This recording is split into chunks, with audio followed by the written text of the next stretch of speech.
사하며 거룩하신 예수님 이름으로 기도드리옵나이다. 아멘.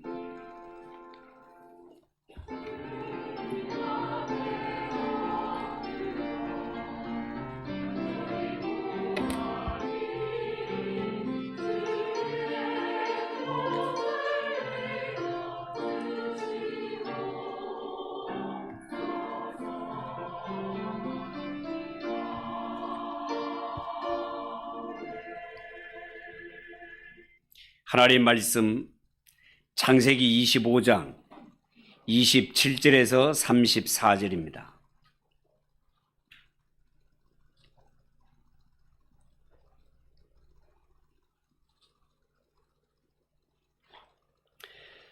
창세기 25장 27절에서 34절까지 한 절씩 교독하겠습니다. 그 아이들이 장성함에 에서는 익숙한 사냥꾼이었으므로 들 사람이 되고 야곱은 조용한 사람이었으므로 장막에 거주하니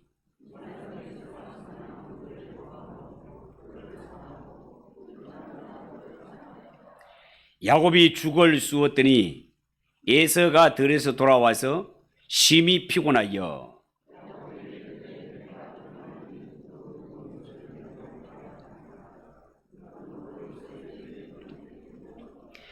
야곱이 이르되 형의 장자의 명분을 오늘 내게 팔라.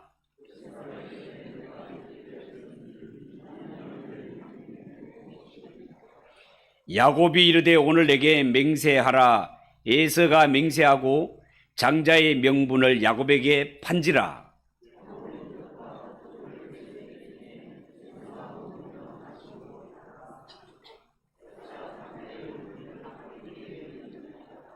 아멘. 찬양을 받으신 하나님께 영광의 박수를 올려드리겠습니다. 우리 옆에 분들과 인사합시다. 잘 오셨습니다. 은혜 받읍시다.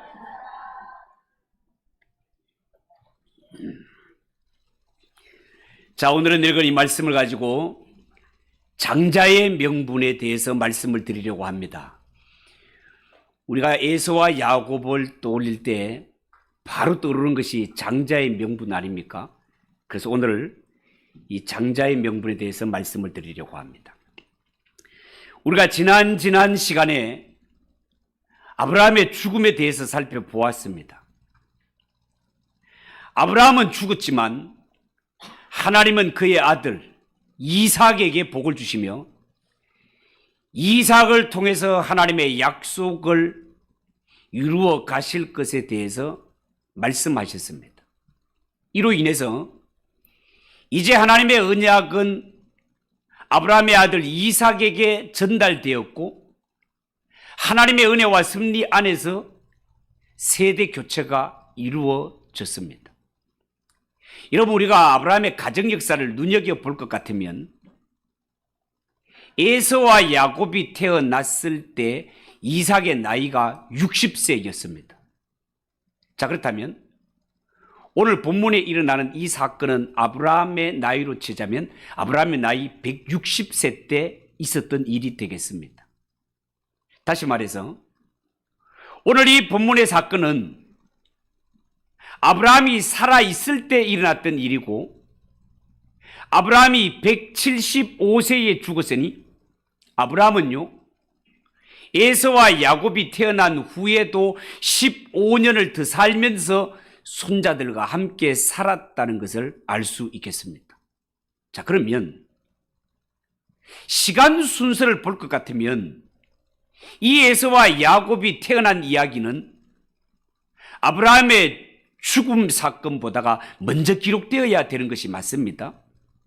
그런데 창세기의 저자는요 마치 아브라함이 이미 죽어 없는 것처럼 아브라함의 이야기를 앞에서 마무리해 버렸습니다. 이는 이제부터 새로운 세대를 중심으로 성경 이야기를 전개하려는 의도인 것 같습니다.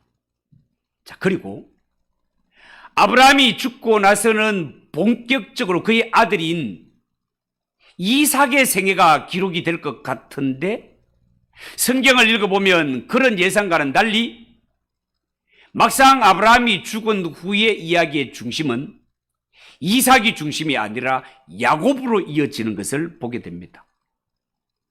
실제로 창세기의 저자는요, 이삭과 그의 첫째 아들인 에서보다가 둘째 아들인 야곱을 중심으로 성경 이야기를 이끌어가고 있다는 거예요. 이삭의 이야기는요, 창세기 26장에서 짧게 다루어지고 그 후로 독립된 이삭의 이야기는 나오지를 않습니다. 어떻게 보면 성경에서 이삭이라는 인물은 아버지 아브라함과 그 쌍둥이 아들인 둘째 아들 야곱을 이어주는 다리 역할을 하고 있는 것이 이삭의 역할인 것 같이 보입니다. 자, 그런 시각에서 성경을 볼 때 오늘 이 본문에서는요, 아브라함의 가정인 이삭의 가정을 보여주고 있는데, 이삭의 가정을 보여주면서 그 초점이 이삭에게 맞추어져 있기보다는 그의 아들 에서와 야곱의 이야기에 초점이 맞추어 주는 것을 볼 수 있습니다. 자, 그리고 이때부터 우리가 성경을 볼 때 아주 주의해서 보아야 할 것은 과연 하나님의 언약이 누구에게로 이어지고 있는가? 에서와 야곱은 그 몇 분 차이로 태어난 쌍둥이 아들 아닙니까? 이 쌍둥이 아들인데 과연 하나님의 언약이 이 쌍둥이 아들 가운데 누구로 이어지고 있는가를 자세히 볼 필요가 있습니다. 여러분, 오늘 본문은요, 우리가 두 부분 나눌 수 있는데요, 첫째 부분은요, 에서와 야곱이 태어난 사건이 하나고, 둘째 부분은 에서가 야곱에게 장자의 명분을 팔아먹는 이 사건으로 구성되어 있습니다. 자, 그러면 오늘 본문을 두고 에서와 야곱이 자랄 때 성장 그 배경을 한번 보도록 하겠습니다.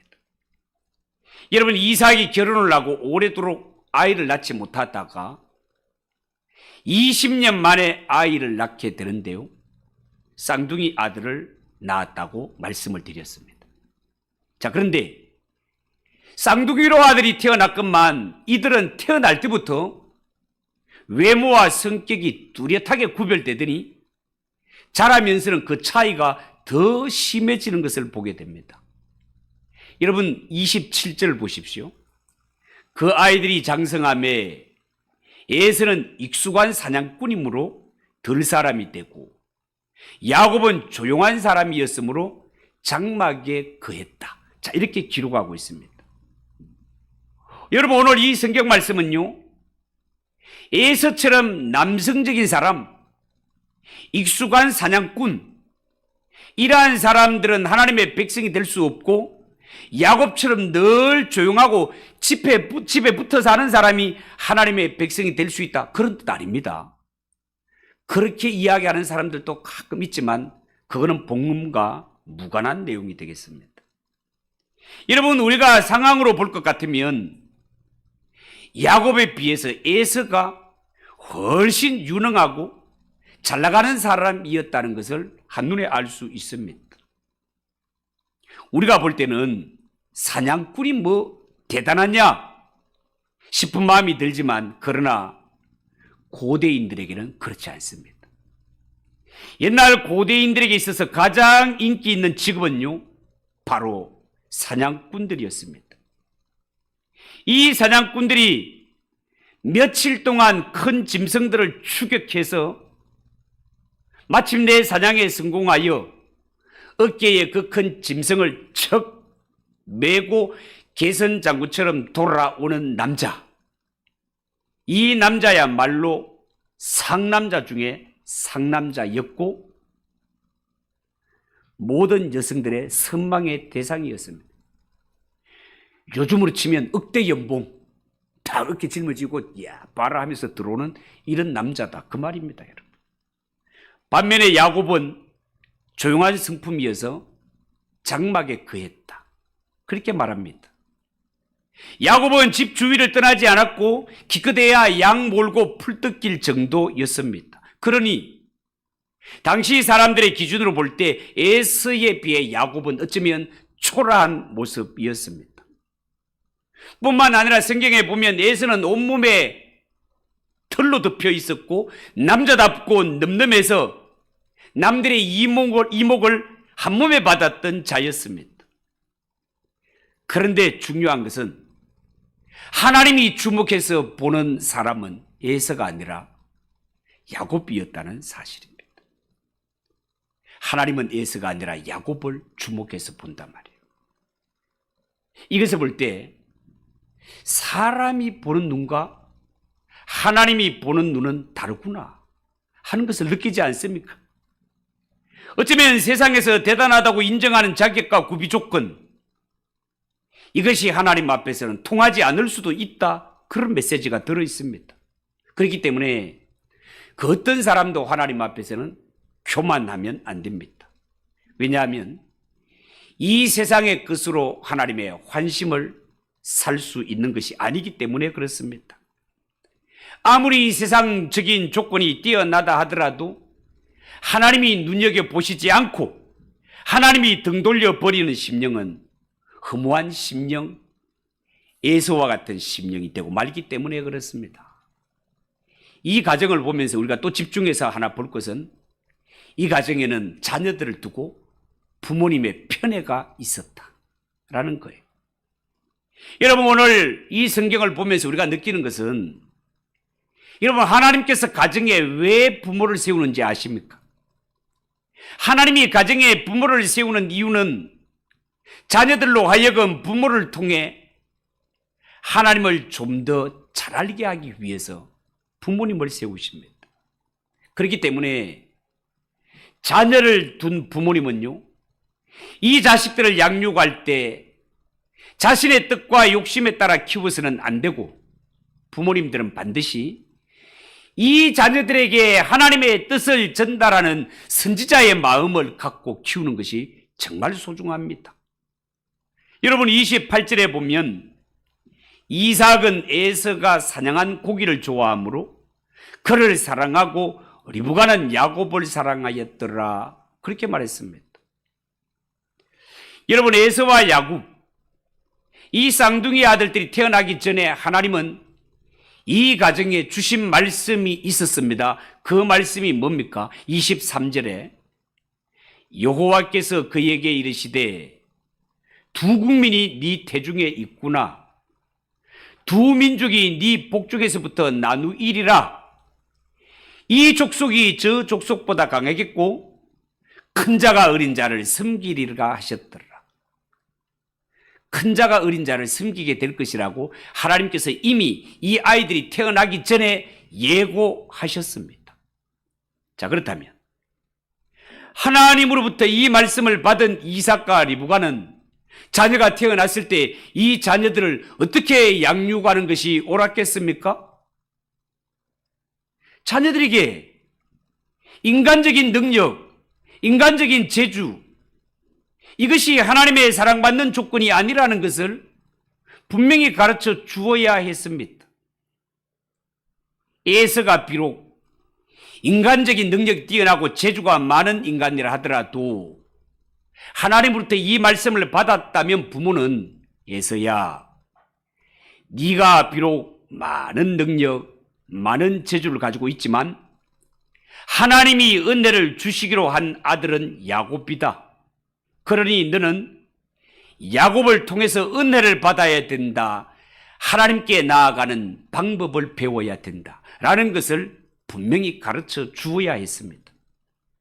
그리고 야곱에게는, 야곱아, 비록 네가 다른 사람들에게는 인정받지 못하고 겉으로 볼 때 보잘것없는 것 같이 보이지만, 그러나 너는 하나님의 은총이 약속된 아들이다. 그러니 너는 앞으로 살아갈 때 그 어떤 사람보다도 겸손하게 더 넓은 마음으로 다른 사람을 포용하며 살아가야 한다 라는 것을 가르쳐 줘야 됐습니다. 다시 말해서 야곱이 하나님의 은혜와 복을 받게 되는 것은 야곱에게 능력과 자격이 있어서가 아니라 100% 200% 하나님의 은혜로 된 것이니 너는 살면서 두고두고 하나님께 감사하며 살아야 된다는 사실, 다른 사람을 섬기며 살아야 한다는 사실을 분명히 가르쳐 주어야 했던 것입니다. 자, 그렇지만 이삭과 리브가는 이 자녀들을 하나님의 말씀으로 키우기보다는 인간의 기준에 따라 편애하고 말았습니다. 아버지 이삭은 성경에 보면 큰 자가 어린 자를 섬겨야 한다는 사실을 알았으면서도 익숙한 사냥꾼인 잘난 아들 에서가 잡아오는 이 짐승들의 고기 맛에 빠져서 그래, 남자라면 적어도 저 정도는 돼야지 하는 마음으로 에서를 더 사랑하고 인정했습니다. 이삭에게 있어서는 누가 뭐라 해도 에서가 장자고 장자인 에서를 우대했다 그 말이에요. 반면에 어머니 리브가는 어떻게 했다고요? 야곱을 사랑했다고 했습니다. 리브가가 야곱을 사랑했다는 것은 하나님의 말씀을 쫓아 야곱을 사랑한 것이 아니라 단지 남편이 에서를 편애하니까 거기에 대한 반발로 또 야곱이 집에서는 여러 가지 일을 어머니를 도와주니까 어머니 리브가는 야곱을 사랑했다는 것입니다. 자, 그렇지만 여러분, 부모님들은 절대로 자신의 취향에 따라서 자녀를 편애하면 안 됩니다. 특히 부모님들은 자녀를 대할 때 세상적인 기준에 따라서 이 아이는 공부를 잘하니까 사랑하고, 이 아이는 남들보다가 더 잘생겼으니까 사랑하고, 이 아들은 남들보다 돈을 잘 버니까 사랑하고, 이런 관계가 되어서는 안 된단 말입니다. 여러분, 하나님이 가정에 부모님을 세운 것은 부모를 통하여 하나님이 어떤 분인가를 나타내시는 데 뜻이 있건만 이삭과 리브가는 하나님의 뜻을 분별하지 못하였습니다.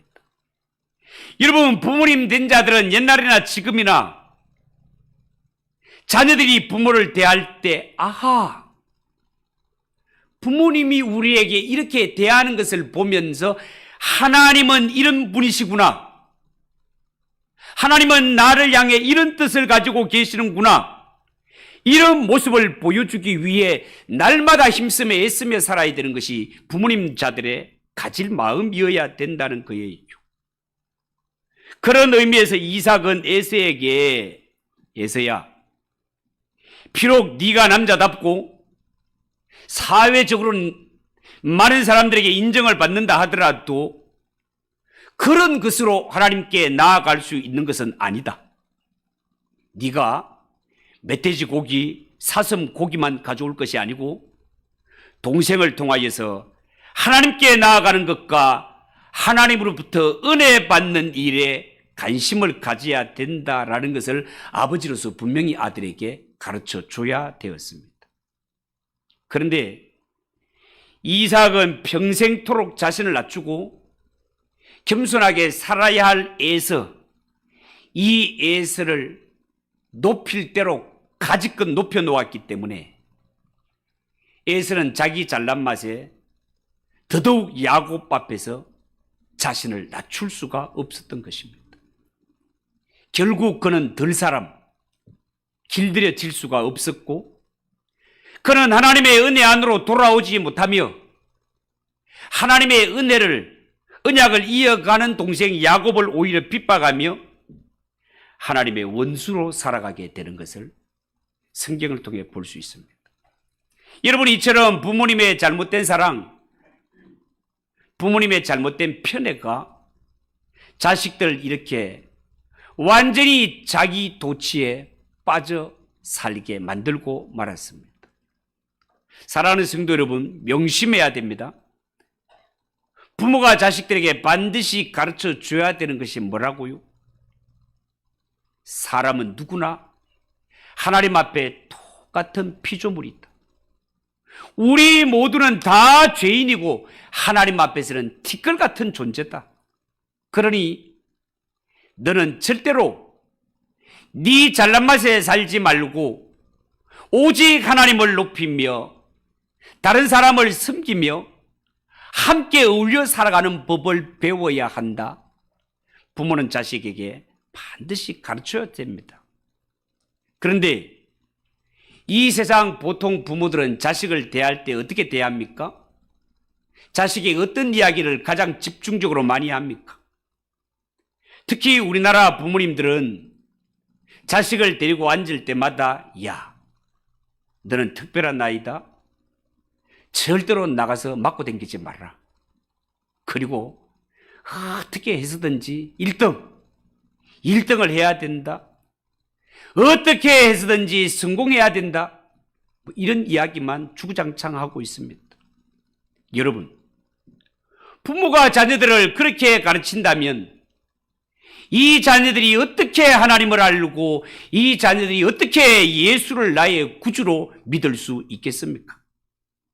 오히려 우리의 자녀들이 하나님을 알고 예수 믿는 일에 부모된 자가 오히려 가장 큰 장애물이 되고 있지 않는지 우리 자신들을 한번 돌아볼 필요가 있다 말이에요. 물론 우리의 자녀들에게는 특별한 재능이 많고 뛰어난 두뇌, 능력을 가지고 있는 아이들이 많이 있겠죠. 그러나 우리의 자녀들이 특별한 재주나 두뇌나 능력을 가지고 있을 때 우리는 자녀들에게 분명히 가르쳐 줘야 됩니다. 얘야, 하나님께서 다른 사람을 섬기게 하기 위해 너에게 이렇게 뛰어난 이렇게 좋은 재능을 주신 모양이구나. 절대로 교만하지 말고 늘 겸손하게 하나님이 주신 이 재능을 가지고 위로 하나님께 영광을 돌리고 이 땅에서 많은 사람을 섬기는 일에 쓰임받을 수 있도록 너의 이 재능을 더 열심히 잘 갈고 닦도록 하여라. 그렇게 해서 우리의 신앙과 인격을 이 자녀들을 하나님이 보시기에 아름답게 다듬어가고 진실로 이 자녀들이 하나님께 한평생 존귀하게 쓰임받도록 그 길잡이 역할을 해야 하는 자가 부모님이 아니겠습니까? 반드시 그렇게 하는 부모가 되시기를 바랍니다. 마지막 한 가지 더 살펴볼 것은 오늘 성경의 형 에서는 팥죽 한 그릇에 장자의 명분을 팔아먹고 말았다는 것이에요. 여러분, 에서와 야곱이 어떤 기질을 가지고 있는 사람인가 하는 것은 한 사건을 통하여서 겉으로 표출되게 되는데요. 그 사건이 바로 오늘 성경에 나오는 장자의 명분을 팥죽 한 그릇에 사고 팔아먹는 사건이었습니다. 하루는 형 에서가 사냥에서 돌아왔는데 배가 너무너무 고팠습니다. 그런데 이 배고픈 때에 부엌에서 구수한 냄새가 난단 말이죠. 야곱이 팥죽을 쓰고 있었습니다. 에서는 달려가가지고 야곱아, 내가 지금 배가 고파 죽을 지경이니 그 붉은 것 팥죽을 나로 하여금 먹게 하라 요구했습니다. 야곱 보세요. 옳았구나. 바로 지금이 기회다 라고 여겼던지 바로 장자권을 꺼내놓고 흥정을 벌입니다. 이것을 볼 때 야곱은 평소에 내가 몇 분 차로 형보다 늦게 나와갖고 평생 동생이 되어가지고 이렇게 되어 있는 것이 얼마나 안타깝게 여겼던가라고 하는 것을 엿볼 수 있는 그런 장면이 되겠습니다. 31절에 보면 야곱이 이르되 형의 장자의 명분을 오늘 내게 팔라라고 했습니다. 여러분, 동생이 아무리 이런 말을 하더라도 형이 된 에서라면 아무리 배가 고파도 이는 호통칠 일이 아닙니까? 야 이놈아, 형 동생이 아무나 그냥 주고받는 일이냐? 꿈깨! 이렇게 호통을 칠 일이다 말이죠. 그런데 에서 보세요. 에서의 대답은 완전히 뜻밖의 대답이었습니다. 어떤 대답입니까? 내가 지금 배가 고파 죽겠는데 장자의 명분이 무슨 소용이냐? 네가 그렇게 장자의 신분을 원한다면 너 가져. 이런 식이었습니다. 여러분 33절 보세요. 야곱이 이르되 오늘 내게 맹세하라. 에서가 맹세하고 장자의 명분을 야곱에게 판지라 라고 말했습니다. 자, 그러면 도대체 여기에 야곱은 막 죽었다 깨도 나는 이 장자가 되고 싶어, 이런 마음을 가지는 것과 형이 에서는 그게 뭐 중요하다고 팥죽 한 그릇 내 먹고 팔아먹게 네가 형이 하는 이 장자의 명분이 도대체 뭔가, 이것을 한번 보겠습니다. 여러분, 장자의 명분, 이것이 겉으로 드러난 것을 볼 때 장자는 우선 부모님의 재산을 다른 자식보다 2배를 물려받을 수 있습니다. 부모를 모셔야 되니까. 그리고 집안 일에 대해서는 재판할 수 있는 재판권을 가지게 됩니다. 뿐만 아니라 가족을 위해서 최후의 축복을 할 수 있는 이 축복의 권한이 장자에게 주어집니다. 그리고 이 장자권에 있어서 무엇보다 중요한 것은 장자에게는 하나님의 말씀이 임재한다는 겁니다. 하나님의 말씀이 임재하고, 뿐만 아니라 하나님은 장자가 드리는 예배에 임재하십니다.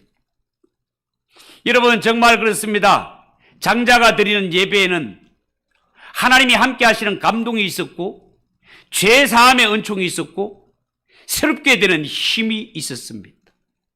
여러분, 장자권이 중요한 것은 이렇게 그 위에 하나님의 말씀이 임하고 죄사함이 임하고 영적인 권능, 영적인 축복 때문에 이 장자의 명분이 중요하단 말이죠.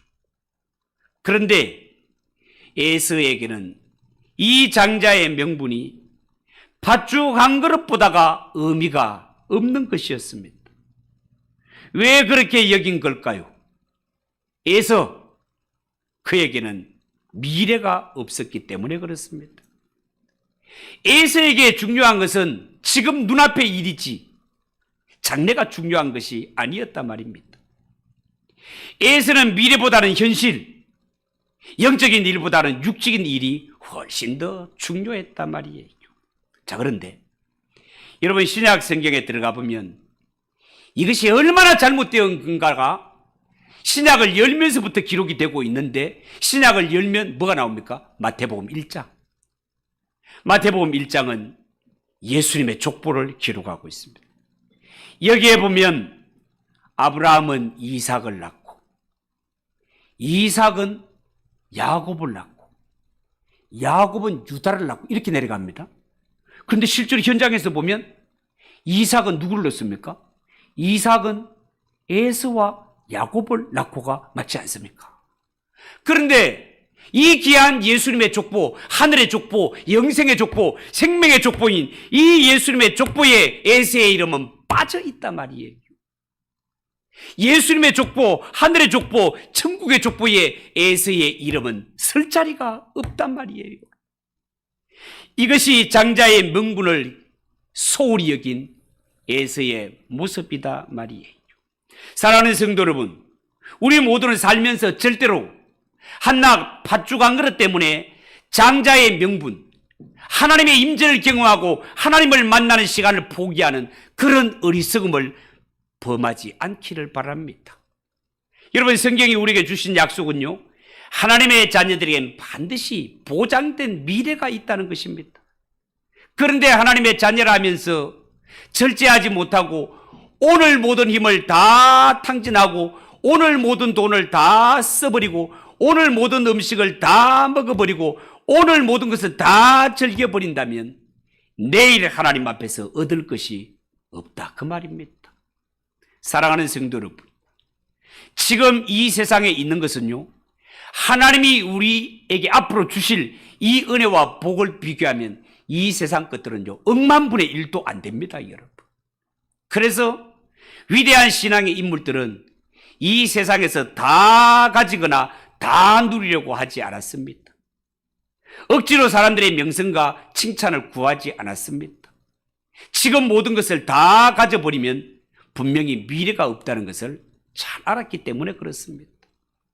예수님의 제자 가운데 가룟 유다를 한번 떠올려 보십시오. 그는 예수님의 제자로 부름을 받은 자입니다. 여러분, 예수님의 제자는 뭐 또나 개나 뭐 다 할 수 있습니까? 12명밖에 없지 않습니까, 여러분? 이 12명의 예수님의 제자 가운데 한 사람으로 부름받았다면 이보다 더 귀하고 이보다 더 복된 일이 어디에 있겠습니까? 그런데 가룟 유다는 미래의 축복을 믿지 않았습니다. 그는 현재의 모든 것을 끝장내는 사람이었습니다. 그래서 은 30개에 예수님의 제자가 되고 말씀의 종이 되는 축복을 팔아버림으로 말미암아 영원히 구원을 받지 못했을 뿐만 아니라 가룟 유다 하면 배반자의 대명사로 떠오르고 말았습니다. 오늘날 예수를 구주로 믿는 우리 성도의 삶은 어떻습니까?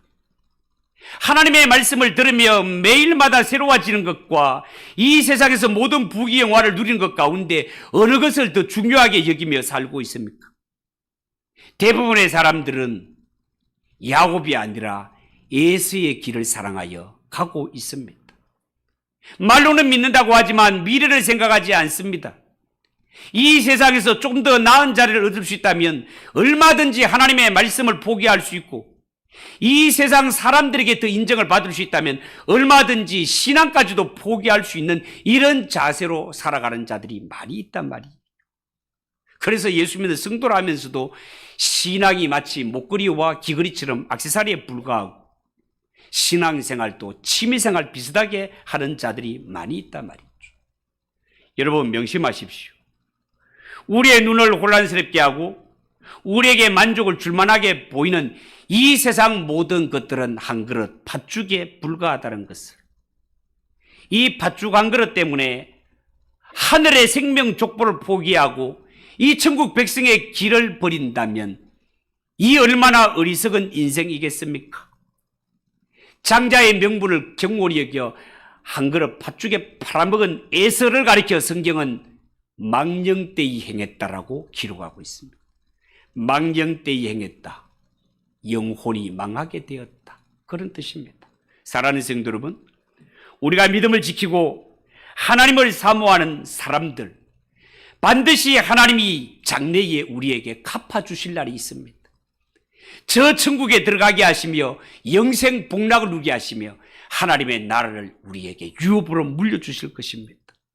이 사실을 꼭 믿으시고 장자의 명분, 주일이 되면 하나님 앞에 나와 예배 드릴 수 있고 이 예배에서 하나님의 임재와 하나님의 은혜를 받을 수 있는, 이것이 그 무엇보다도 바꿀 수 없는 소중한 직분이라는 사실을 여러분 꼭 기억하시고, 이 신앙의 장자의 직분, 이 신앙의 직분을 꼭 붙들고 살아가는 저와 여러분 되시기를 주님의 이름으로 축복합니다. 기도하겠습니다. 하나님 아버지, 은혜를 감사합니다. 오늘 이 말씀을 통하여 장자의 신분이, 예수 믿고 예배하는 이 신분이 얼마나 소중한가를 말씀을 통하여 배웠습니다. 팥죽 한 그릇 때문에 하나님의 임재를 버리는 것, 영혼이 망하는 길이라고 했습니다. 하나님 아버지, 우리가 이 땅에 살아가면서 어떤 것이 유혹에 온다 하더라도 하나님을 만나고 하나님께 예배하는 시간보다 더 귀한 시간 없음을 알고 하나님을 섬기는 직분을 천하보다 존귀하게 여겨 끝까지 충성하며 달려가는 우리 성도들이 되게 하옵소서. 예수님의 이름으로 기도하옵나이다. 아멘. 321장 찬송하겠습니다.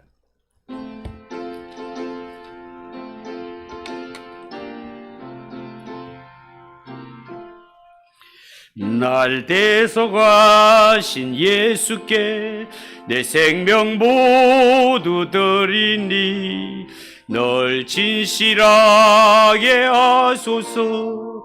내 구주 예수여, 나 구주 위에 살리라. 내 기쁨 한량 없으리. 내 갈 길 인도하소서. 내 구주 예수여, 날 구원하신